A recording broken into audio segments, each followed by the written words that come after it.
Boy, this sure was the wrong day for me to learn that I don't own a Superman shirt.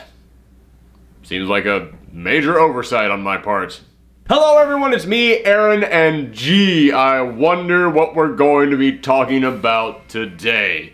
I was actually thinking of doing like a little bit here at the beginning of the video where I came in and I was all like, oh gee, is anything important happening in the world of comic books today? But that would be like all those jerks who during the Super Bowl go on Twitter and Facebook and just say, gee, is a sports ball thing happening right now? You all know that a sports ball thing is happening right now. So yes, Action Comics number 1000 finally came out. I need to put extra emphasis on the TH. That's how big this is. Number 1000. Now you all don't need me to tell you why Action Comics hitting issue 1000 is such a big deal. I don't need to explain to you that it introduced us to Superman, and for 80 freaking years we've been following his adventures, and this is the very first American comic to ever hit 1000 issues. That is a massive achievement. And I don't need to tell you what it felt like as a kid to go into the comic book store and see Action Comics at a huge number and stop and think, oh my goodness, could I possibly live to see it hit issue 1000? Is that a thing that could ever happen? And then it seemed so far away when you were a kid, but now it's actually finally here. We all know that feeling. So instead, I'm just going to come in here and give you my thoughts on the book. And I was thinking of maybe just giving you my thoughts on Superman in general and talking about why he's such a big deal and why he's so important and what makes him such a beloved character. But I don't need to do that because for the past 2 years, DC has actually put people on Superman books who understood that. Oh my God. Throughout my entire life, we have had writers on Superman books who every now and again they would give you that story where it's like, okay, this is what Superman is all about. But for the majority of the time, they kept coming in here and trying to be like, yeah, but you know, it doesn't quite play out like that. This ain't your daddy's Superman, all right? Especially during the New 52 years. Oh my God, those were some dark times for Superman. So what made Superman special felt like it was just popping up every now and again. Just here and there. It's like, okay, I can hold on to that until I get the next shining Superman moment. But for the past 2 years, both Peter J. Tomasi and Dan Jurgens have been going in there on Action Comics and the Superman series and just going, this is it. Just non-stop, this is the thing that makes Superman special. And what I love about today's issue of Action Comics is it was just that. Over and over and over again. I love that they did not come in here and go, okay, well, we have to write one really big, damn important storyline for an issue 1000. DC realized there is no one story that you could do that would match the feeling that an issue 1000 should have. There is no one story you can do that would fully sum up everything that makes Superman special. The only way to do that is to go in there and get several different writers to come in here and give you their own story about what makes Superman special, about just what captures the heart of Superman. And they did that! There are a ton of stories in this one issue, and it's only $7.99. This is a damn good deal. Listen, I constantly complain about the price of comics, but this book is actually worth $7.99. It's probably even worth $9.99. This is a damn good book for the price. Because, let me just show you here. There are so many people who wrote stories in here. We're just gonna open up. Look at all those stories on there. Look at them all, or at least you could look at them all, if someone didn't rudely draw all over the interior of this book. So yes, today on Comic Class, I'm just going to really quickly run through this issue. I'm just going to give you my thoughts on every single one of the storylines in here. And honestly, I really enjoyed every single one of them because, like I said, a character like Superman, he means so much to so many different people. There's so many different things about him that specific people will latch on to. Like, my favorite thing about Superman might not be somebody else's favorite thing about Superman, but that doesn't mean that either of us are wrong. It is Superman. He means a lot to a lot of different people, and that's what made telling so many different stories in this one issue the perfect thing to do for an issue 1000. It was the perfect way to celebrate him, is that you let all these different creators just tell you what he meant to each of them. And yeah, I think it's an absolute success. So starting off, the very first storyline, it comes from Dan Jurgens. It's from the city that has everything.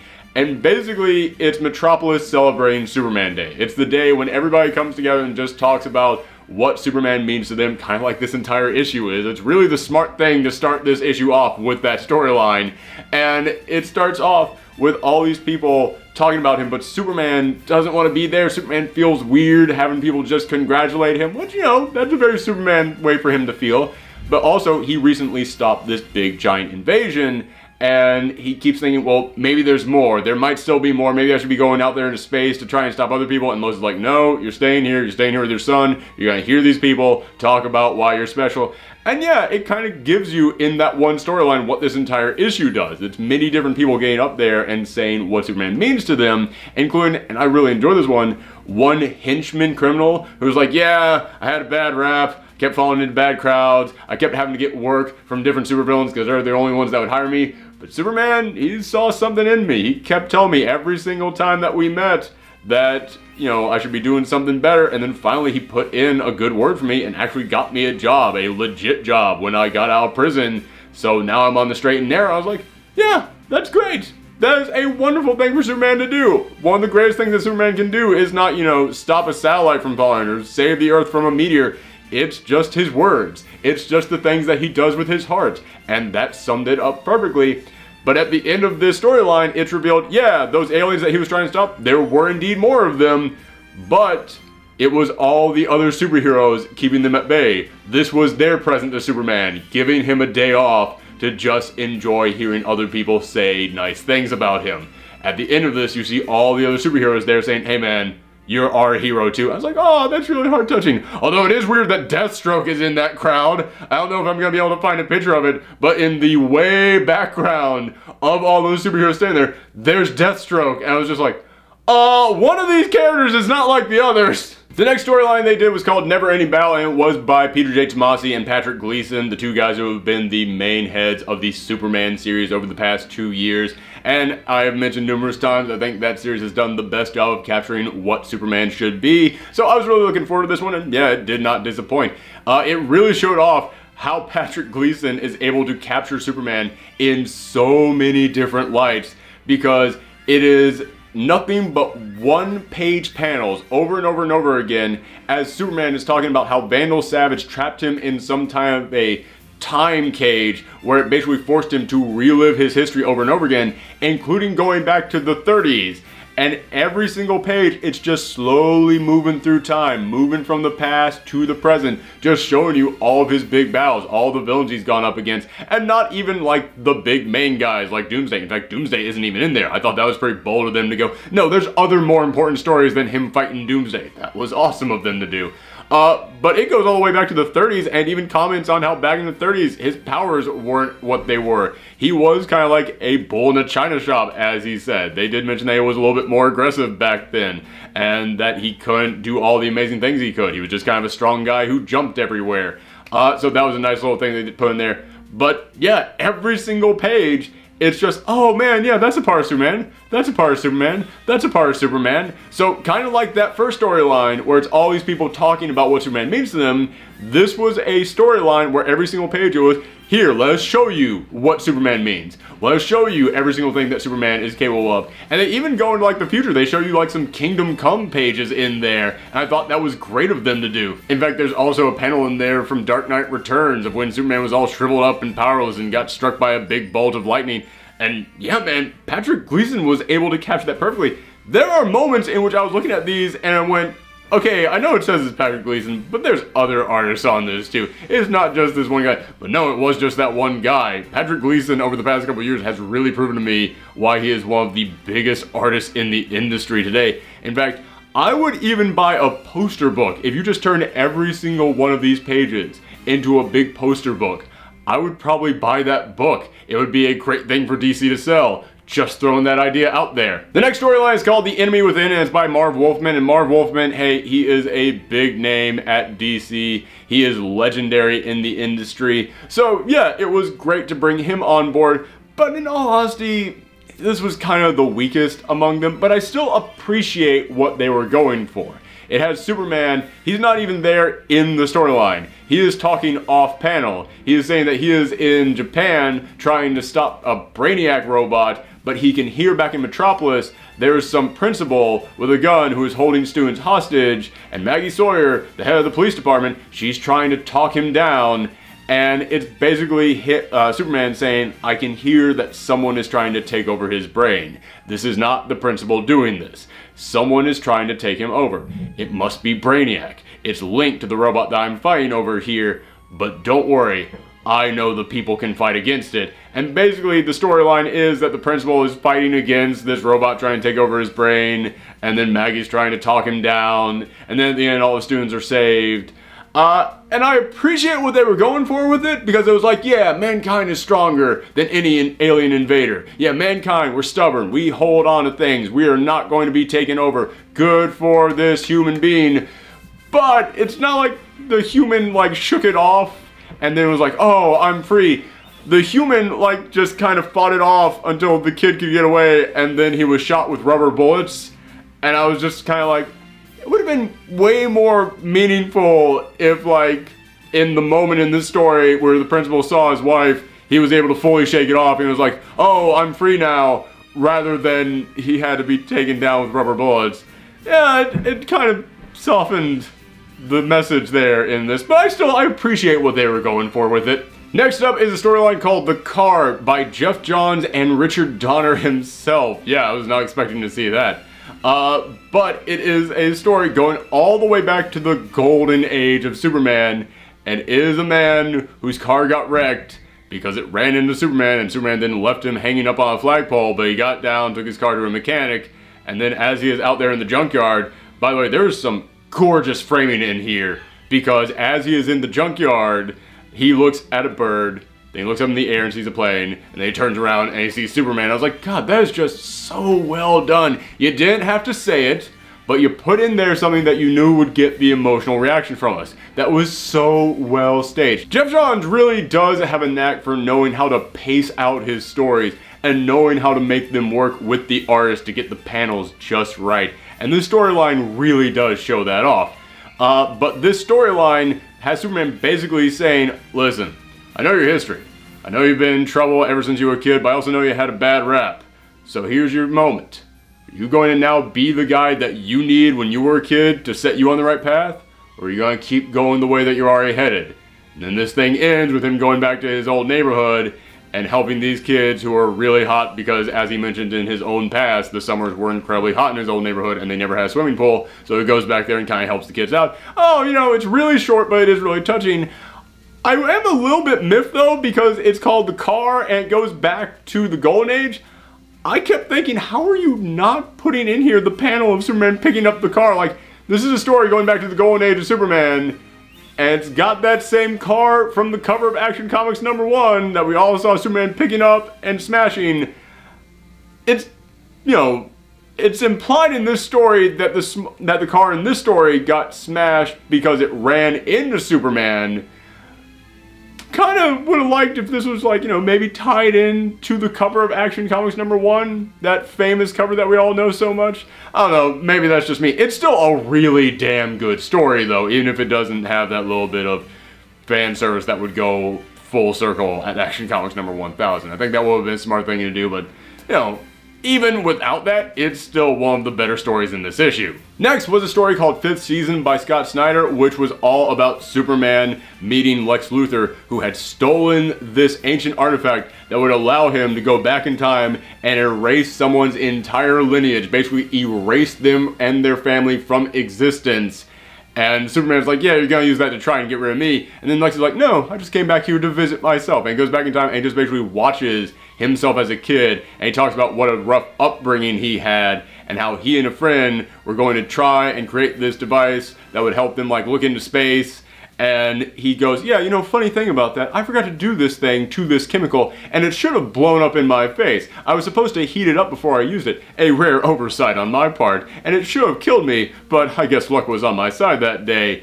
And then it's revealed as they're watching their past selves that young Clark Kent walks in there, Clark was the friend that was working with Lex, and then Clark realizes what Lex did wrong and secretly used his heat vision to warm up the ingredient that he needed to warm up, and it ended up saving Lex's life. And again, speaking about framing of a panel, we have this scene here in which you have Lex, the young Lex, and the young Clark Kent, and you have the adult Lex and the adult Clark Kent just standing there, and Lex is so busy looking at just himself. He does not notice the young Clark Kent there saving his life using heat vision. He could have found out that Clark saved his life. He could have found out that Clark was Superman. All he had to do was not be obsessed with himself for 5 seconds, and he couldn't do it. And meanwhile, Clark is over there looking at his young self like, yeah, I remember all this. I remember saving lives. And it's like, God, you don't have to say what is happening in that panel. Just the way it's framed sums that all up. It sums up both their characters so well. And I love that this storyline ends with the two of them just standing there in this old planetarium that they used to visit as kids, as their adult selves. And then Lex goes, yeah, I stole this thing to try and kill you. And Clark is just like, I know, Lex. I know. And it's like, man, that just kind of sums up like, fooled you again, Lex. Oh, you got me this time, Clark. And it's like, that's just their history going over and over again. I loved it. You had to do something with Lex Luthor in here. And honestly, I think this was the perfect thing to do with him. It was just something that got to the heart of his character, but the heart of his relationship with Clark Kent, and just kind of summed up the history that they had going back and forth over all these decades. In fact, speaking of this storyline that gets to the heart of Lex Luthor and kind of spotlights him a little bit, if I can give one small complaint that I had about this issue overall, like I said, I absolutely loved it. I think it is one of the best things that they could have done for Action Comics 1000, but I am a little bit miffed that there's no story in here kind of focusing on Lois, or maybe Jimmy Olsen, or some of his other supporting characters. Like, have like one storyline in there showing off the Superman family, like Supergirl and Steel, and maybe even have like a short cameo of Connor Kent, just throwing it in there. I know that would never ever happen. But yeah, I kind of would have liked like at least one storyline focusing on his supporting characters. I'm glad we got this one with Lex, but I would have liked like one more focusing on Lois, or focusing on all the other characters. Maybe just focusing on all the people at the Daily Planet. But, you know, that is a small, minor complaint. It is not criticism of the stories that we got, more just wishful hoping for something that we could have gotten. Now this next one is my flat out favorite of the entire book. It's Of Tomorrow by Tom King. I'm not gonna lie, I actually started getting kind of teary-eyed at this one, and I can kind of feel him swelling back up on me again. But it's Superman 5 billion years in the future, and he is returning to Earth, and the sun is so big that it is now about to engulf the Earth, and he just goes to his parents' grave, and he just goes, this is it. I come by once a year, and by this time next year, the sun will have engulfed all this. And I was thinking I could push the Earth out of the way, I could maybe pick up your graves and take them off to somewhere else, but I can't just always hold on to the past. It's not healthy to do that. It is good to move on. And yeah, this is the moment in which I have to accept that I have to now permanently say goodbye to you. And so he just gives them one last update. He just basically says to them, I'm doing well, Lois is doing well, you wouldn't believe how great John is doing. You would love to see John, I'm so proud of him. And he picks up some dirt, crushes it into a diamond in his hand, which is like one of the oldest things that people always comment on Superman being able to do. And he just, with his heat vision and his icy breath, is able to perfectly mold it into a statue of his parents and him, and just plants it at their grave and flies off. And I was like, I actually am tearing up at this again. Man, it's amazing to me that in only a few pages, Tom King was able to hit that emotional button so hard. Next is a story called 5 Minutes by Louise Simonson, and this is just a good old-fashioned Superman story. It's basically Perry White says, Clark, you gotta get me that story in 5 minutes. And then Clark goes, hold on, there's something going wrong with a train across town. Then he has to quickly run out there. It's like 5 minutes, Clark. And he runs out there, has to save this train. Then he sees Bibbo. Oh, you know Bibbo? I freaking love Bibbo. We never get to see him enough. He's basically Superman's biggest fan, but he's like this old school brawler who owns a bar. Oh my god, I love that character so much. I love that he just pronounces Superman. I love that he never actually says Superman correctly. He goes in there, helps him, his biggest fan, fight off these criminals. Then he goes and he stops this, what is it? Not asteroid. He stops this satellite from crashing into the Earth, and then he gets back just in time to write the story, and Perry White goes, "That's old news, Clark. Now we gotta write this story about what Superman just did." And then Superman's like, "Oh, Perry." And it's like, it's just fun. It's just like, man, this is a classic Superman, like 5 minutes in the life of Superman. I love this one. Next up, Paul Dini came in here and did a story called Action Land, in which it is basically a theme park that Mr. Mixie's Yes Spitlick created, dedicated to Superman. It's fun. I don't really have a lot to say about this one here, but you know what? I always like when Paul Dini writes Mr. Mixie's Yes Spitlick. He's the guy who used to work on the old Superman cartoon, and that was the spot where a lot of people kind of fell in love with Mr. Mixie's Yes Spitlick. In fact, in all honesty, my favorite Mr. Mixie's Yes Spitlick storyline is the one where he was introduced in the cartoon.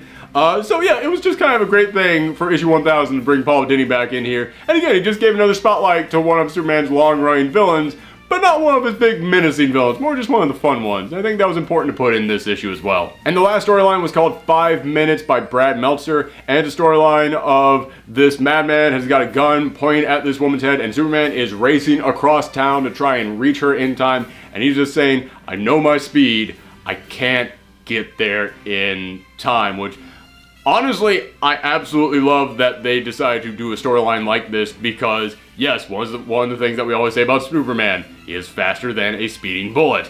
This is the storyline in which he's not fast enough to get there in time to stop a speeding bullet, and he was just thinking in his head, alright, if I go this fast, this is the fastest I have gone ever since my pa died. This is as fast as I can go. I'm not gonna make it in time. I can use my special vision to see the bullet going through the chamber. But then the woman who's being held hostage, she pushes into the man just enough to slightly shove the gun aside, which buys Superman a attosecond, I think they say. Like, it is shorter than a nanosecond. Like, the shortest amount of time you can imagine buys him just that much more time, which is the time he needs to get there to stop the bullet. And then Superman is talking to her and saying, like, listen, you were really brave. What you did in there, it was great. I could not have saved your life without your help. You should do something like, say, the police force. And the woman's just like, you know what, maybe I should. And the way the storyline wraps up is Superman just flies off, waving goodbye to her. And then it has a conversation between him and Lois is like, I know that look on your face. You met a good one today. I was like, I love this idea that whenever Superman meets a nice person, he just feels good and smiles for the rest of the day, and Lois can tell that, like, oh, you met a nice person and you feel better about, like, that's Superman right there. Like, that one line from Lois in here, off panel, is exactly what I wanted to hear in this book. It sums up the character of Superman perfectly, but then he goes on and he's talking about how it's like, yeah, you know what, they call me the hero, but they're the ones who inspire me. It's like, yes, again, that's a huge part of Superman. It is stunning to me that this entire issue had this many people write so many different stories about Superman, and every single one of them got it. Like, every single one of them focused on a different part of Superman, something that makes Superman unique, and every single one of them was correct. Every single one of them, no matter what they focused on about Superman, was like, yeah, that is a part of Superman, and you are capturing that part of him perfectly. I'm gonna do the meme. Yes, they are capturing that perfectly. No one turned that into a GIF. So yes, for a historic issue like this, for something that had the monumental task before it of summing up everything that makes Superman one of the greatest comic book characters of all time special in one issue, this one did it. It nailed it. There is not a single story. Yeah, like I said, there's some in here that are weaker than other ones, but they still had good ideas behind them, and they were still delivering a positive message in there about Superman, and still summing up something about Superman that should be summed up in this issue. Yeah, this actually is, in my opinion, kind of a perfect issue 1000. The best thing that I can say about this is that for an issue 1000, it nailed it. This feels exactly like what an issue 1000 should be. Everybody feeling good? Everybody enjoying that? Everybody had fun? Great. Let's get into that last storyline that I know every single one of you are screaming at me to talk about. Yeah, okay, if you guys have watched this channel for long enough, you know I am not really a fan of Brian Michael Bendis. I think he's got a lot of passion, I think he's got a lot of heart, he's got a lot of energy that he loves to put into his books. He really does care about this stuff, and he does have some good ideas here and there. I think that he's actually come up with several ideas that could be great storylines. I just never really enjoy his execution. I don't really enjoy the way that he writes dialogue. At least I haven't in the past decade or so. Yeah, man, I'm not excited about the idea of him taking over Superman and Action Comics after this, especially considering the fact that means that he had to kick Peter J. Tomasi off of this series. Jeez, Peter J. Tomasi wins the award for writer thrown under the bus by the company he works for more times than anyone else. That dude has delivered amazing storylines for DC Comics, and DC always goes up to him and just goes, hey, that's great, get the f*** out, we have somebody else taking over for you now, and they're going to ignore everything you just did. I remember when he was writing Green Lantern Corps, that series was amazing, and he had to stop every 5 issues to do a tie-in book because the editors told him to. And now with Superman, he came in here and made Superman cool again. And not by redefining him, but by re-explaining to everyone what made Superman cool in the first place. He is the reason why we are all in love with Superman these days in the comics. But, you know, Bendis wanted to write him, so now he is kicked to the corner again. Great! But alright, this book ends with a storyline called The Truth by Brian Michael Bendis, and it is basically just a teaser for the storyline that he is going to be writing. It is a teaser for the Man of Steel miniseries. It's a 6-issue weekly miniseries that's going to be starting soon, and basically is a story about the one who really killed Krypton. There's some alien monster out there who has been wanting to wipe out all the Kryptonians, and now he's coming to Earth to take out the last 2 Kryptonians, Superman and Supergirl. It's, you know, it's a Bendis story. This is the Bendis story that I can imagine, because it's a big-ass, generic space monster, which, wow, he loves those. It made me realize while I was reading this is going to be like his Guardians of the Galaxy run, isn't it? This is going to be exactly like his Guardians run, because Bendis can't really write space characters that well. They're all just really bland big dudes, and this is another really bland big dude. Like they're saying he's really important, but I was listening to him and it's like, man, you talk exactly like every other bland big dude that Bendis wrote in his Guardians run. I'm not excited about this at all. But he came in here, it's like a bunch of fighting and stuff, and the majority of the story focuses on 2 people in a diner pulling Superman to safety as he's been knocked unconscious, which is a good thing to put in here. Like I just mentioned a second ago about that Brad Meltzer storyline, it's great to put in here, and the Marv Wolfman one, I need to point that out too. It's great to have storylines where it's like Superman going, yes, you're the real heroes, you're the ones who save me. That's a good thing to put in there, except the entire time they're doing this, they're just talking about, hey, Superman's in his trunks again. Yeah, so what? So it's weird that he's in his trunks again. Shouldn't he have said anything about that? Should we be talking about his trunks out here? I am almost saying this word for word, and I am shortening this. And yeah, it goes on and on. Maybe the trunks mean hope. Why would the trunks mean hope? Well, I don't know. He's an alien, so maybe trunks on the outside mean hope. Well, it's his underwear on the outside. Shouldn't he realize by being on Earth this long enough that underwear on the inside? I don't know. That seems like a thing they should realize. Again, there's a big-ass generic space monster beating people up, and this is the majority of the thing that we're focusing on. 2 people just talking about this, and it's like, dude, if you wanted to have it here like the story of like, you know, hey, it's the regular humans, they're the ones saving Superman, cool. But when that's all that they're saying, oh, and they also point out how dreamy his eyes are. When that's all that you're doing, man, yeah, it doesn't really make them seem real that they would be doing that kind of talking in this situation. I don't know. But that's how Bendis likes to write normal people in crowds. That's how Bendis likes to write everyone, kind of. Just having that stuff back and forth. And yeah, to all you DC fans out there who are like, oh man, Marvel is losing one of their biggest guys, prepare to read this over and over and over again for the next 10 years on Superman. That's what it's gonna be. But I will say this. I did think the big monster was really damn generic and bland. I did think that the dialogue in here was super Bendis-y when it really should not have been, and it really just kind of got old super fast. But the like 2 lines of dialogue that Superman says in this storyline, they seem like Superman-y stuff. Superman gets up and he's all beaten up, but he just says, "I didn't catch your name." I was like, yeah, that's a pretty good thing for Superman to do. And then the monster goes, "I know that you're stalling." It's like, okay, Superman using his words to try and stall, trying to figure out a plan. Okay, that's some Superman-y stuff. And yeah, Superman uses heat vision and his ice breath in combination. It's like, okay, you know, doing some big old Superman stuff there. So, alright, guys, I'm trying on this. I'm really trying, okay? So, just accept that I'm trying on this, because I know they're not the best compliments, but I want to give everyone a compliment on this one. So yeah, I get why they put this in here, because DC wants everyone to be excited that Bendis is coming. And if those ads gotten old to anyone else, every single time I see the Bendis is coming ads, all I can think is that scene from The Simpsons where Mr. Burns and Smithers are driving down the road and they just see the big sign that just says Gabbo is coming, and Mr. Burns just goes, "Look, Smithers, Gabbo is coming." Yes, sir. It's like, yeah, it means nothing. It doesn't mean anything. You don't know what Gabbo is. And it's kind of like with this. Bendis is coming. Yeah, but what's he gonna do? That's not enough to get me excited.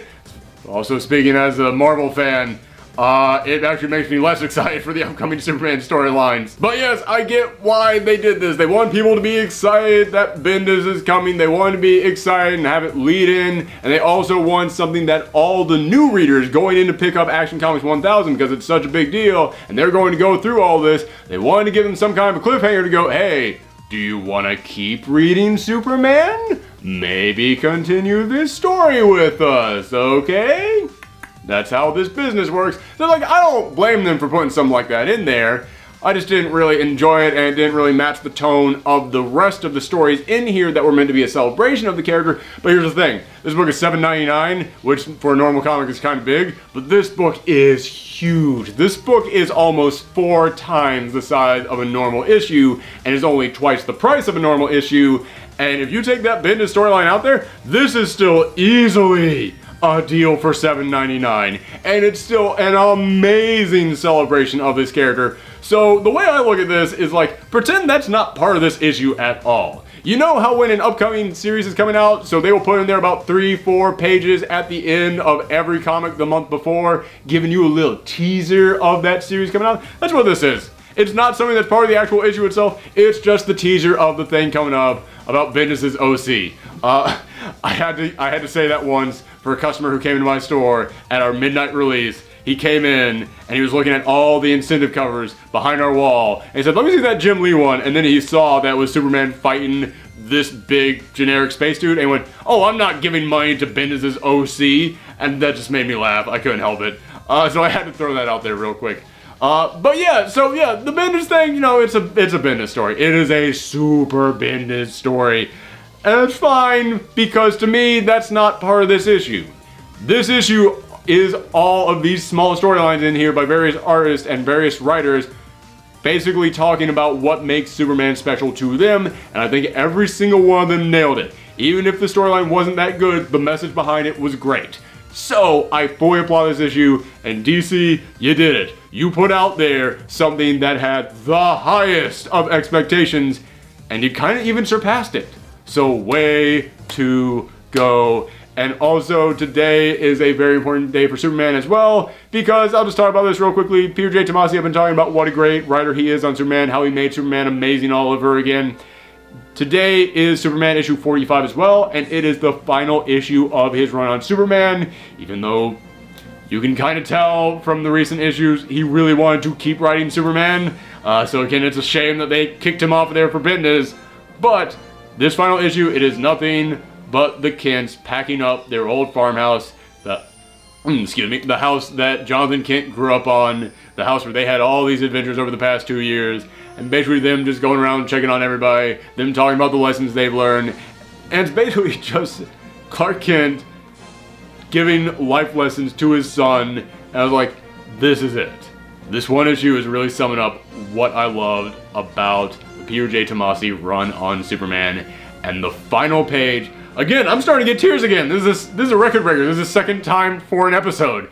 The final page of them, no words, just sitting on the couch of their home in Metropolis is like, it's all gonna be okay. The family is still together.